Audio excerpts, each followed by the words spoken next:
This is a message to all my supporters of this podcast. I'm introducing a new supporters program. You can contribute a small amount as a one-off payment to show your love for this podcast. Thank you in advance for all your contributions. Hello, my name's Mark Hayward. This is the Absolute Business Mindset podcast, and I'm here to talk to you about some of my ideas, thoughts, and comments. So, this is the second part of talking about habits. And last week I spoke about the personal habits, and this week I'm going to talk about the social habits. Now, this is more. The personal ones were focusing inward, and these social ones are actually focusing outward. So I'm going to talk to you about being productive and working hard, the idea of being able to develop or influence others, and demonstrating courage and standing up for what you believe in. So I'm going to talk today, first one I'm going to talk about is about productivity. So if you're going to have a good habit of being exceptional and being a strong businessman, whether that is in the entrepreneurial or whether that is in the mindset of being in a corporate environment, I would say to you that you should be thinking about keeping your productivity high. I think it sounds obvious, but equally, I think a lot of people would be sitting there listening to this thinking, actually, could I be more productive? And I think in a lot of cases that would be, yes, you could be more productive. So I think what you need to do is, so for me, it's planning out time of my day to be able to deliver things. So I find it incredibly useful to be able to work out in my time, in my day,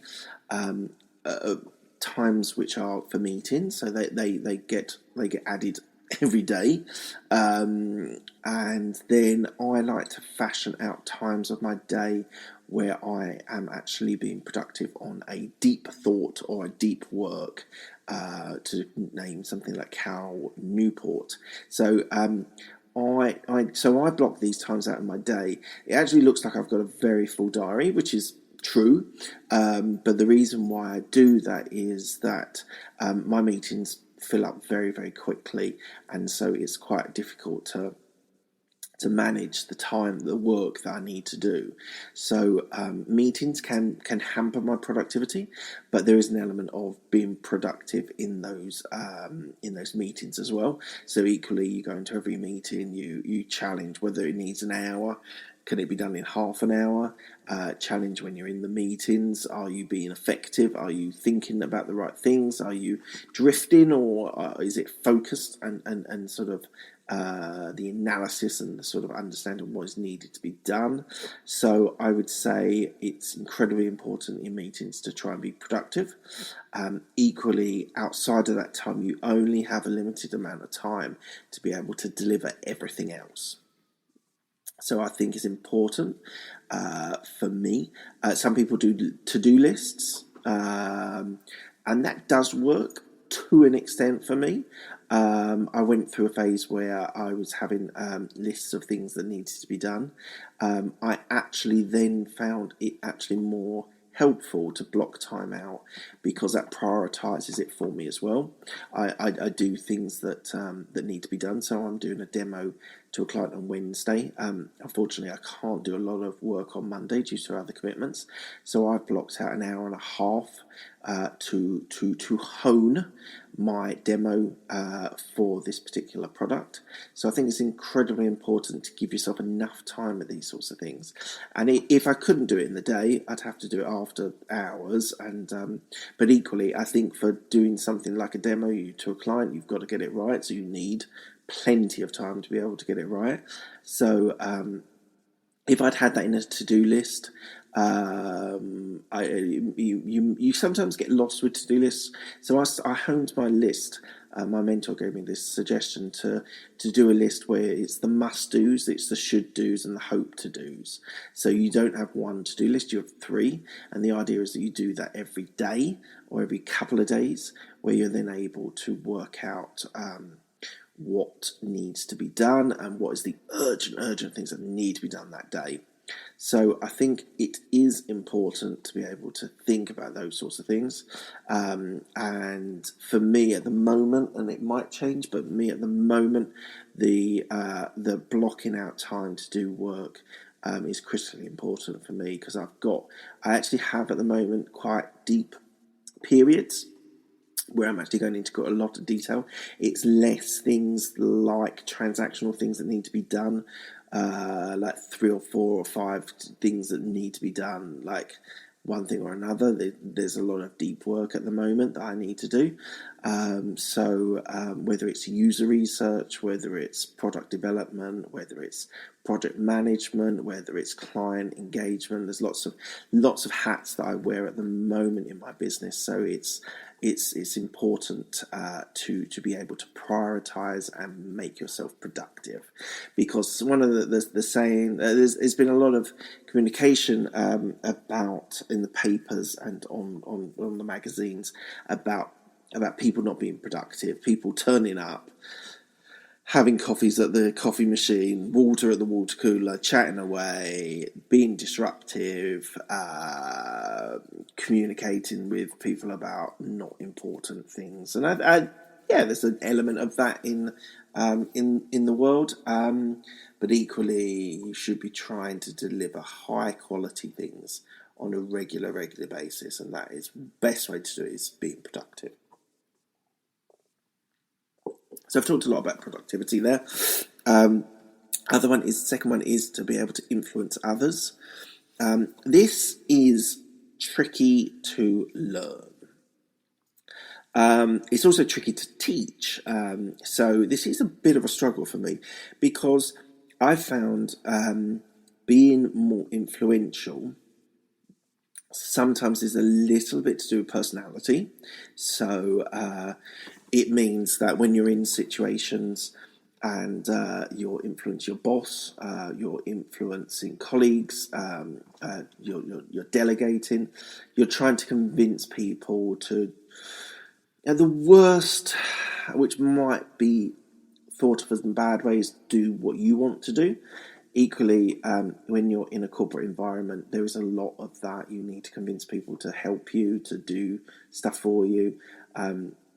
So my software guys, the developers, I've got a group of them that work very closely with me, and therefore I've got confidence that I've influenced them in the past, and they will help, they will deliver, they'll go the extra mile for me, and that has taken a long time. It takes a lot about relationships, and influencing people is all about relationships. So building relationships internally and externally, so clients and your colleagues, and being able to deliver something that is personable and is engaging and is basically serving your interest. And again, it might be something a little bit controversial, but you do have to consider serving your own interest in the corporate environment.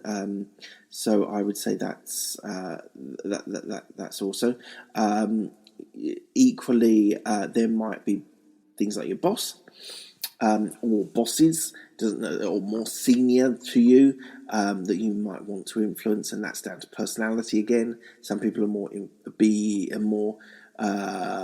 influential, and some people are more susceptible to being influenced. So there's a lot there to be able to consider, and I would say some of it, as I just talked a little bit about personality, some of it is authority, is your position. Equally, you can act more senior than you are, and that can influence others because people respect. Because respect is not down to authority. Respect is something that you believe in people, and people believe in you, and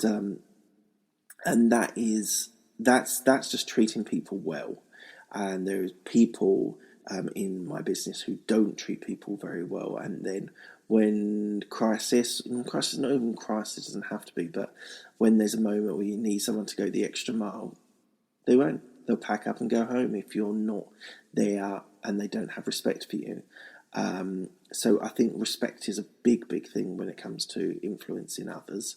And just being a nice guy actually helps. In the corporate environment, being a nice guy does help, and it does make it a better environment to be able to do that. So I would say developing influence and influencing others, it's a lot down to yourself and how you treat people. And treating people is a very, very complicated level that can be analysed to great detail, or you can just treat people how you want to be treated. I would say if you wanted to explore the personalities in your office, get a mentor who is more psychologically driven, if that makes sense. Someone who's interested in psychology, because they will give the analysis, and you'll develop skills of being able to analyse situations. And sometimes it's done instinctively, sometimes it's done considered, and so influencing others can come from a myriad of different ways. But respect, authority, working with people always helps influencing others. So yeah, I think that's a fair assessment. And then the last one is about demonstrating courage. So demonstrating courage means, for me, standing up to people, being courageous, being strong. And again, it's a bit like influencing others, in the sense that you do need to influence people to be courageous, because and I think the courageous really stands out for me when there is a bad situation and you need to stand up for what you believe in. You need to defend your colleagues. Leaders defend their colleagues and stay true to them. And so I would say being a courageous person is important. You don't want to be a kind of like a lapdog that doesn't stand up to people. It's being strong and being courageous and delivering with other personalities. Now, some people drive you to being difficult, and they are the people that you need to stand up to. And I think it's incredibly important that you're able to be true to yourself, be authentic, and equally be courageous as well. So you're not just letting others dictate to you. If you've got something to stand up for, whether that's a product, whether that's a team, you need to stand up for them and be strong for them. And lots of leaders don't do that, which is disappointing. Some leaders do. Some people are betwixt and between, in my experience. So it's important to be strong for your people and strong for yourself, because people respect that. So again, a lot about respect is being able to deliver and being able to be a good guy and be able to deliver it really in a strong, convincing way. I found people in the office that are strong but flaky, and then you've got people that are strong, courageous, influence, respect, all these sorts of good words that you want people speaking to you about. Authentic is another good one, that you do what you believe in and you're strong to yourself. So I would say those are the 3 social habits that you should be trying to incorporate into your work life, and to be able to deliver a better lifestyle in your job, career, or business. So let me know your thoughts. You can check me out on iTunes, Spotify, on Stitcher for this podcast. Please leave me a message. It'd be great to hear some feedback. That'd be fantastic. On Twitter, it's Mark Hayward. On YouTube, there is a bunch of videos about some of my thoughts. So please check them out, and by all means, leave me a message. Thanks a lot. Bye-bye.